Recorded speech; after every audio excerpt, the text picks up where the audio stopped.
আপনারা আজকে daily star পত্রিকাটা ফ্রন্ট পেজটা দেখবেন। ফ্রন্ট পেজটা দেখলে দেখবেন যে একটা বিশাল হাতি, সে আপনার কতগুলো সাধারণ কৃষক, শ্রমিক, মেহনত মানুষের উপরে উঠে বসে আছে। আর সেই হাতি আপনার বিদেশ থেকে ঋণ নিচ্ছে, আর সেই সঙ্গে আপনার উড়োজাহাজে করে টাকা নিয়ে পাচার করে দিচ্ছে।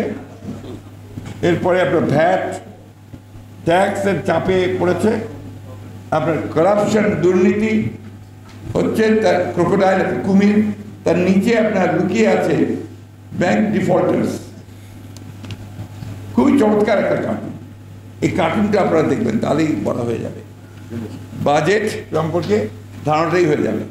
এই বাজেট তো হচ্ছে আপনার কালো টাকার বাজেট। কালো টাকা কী করে সাদা করা যাবে তার বাজেট।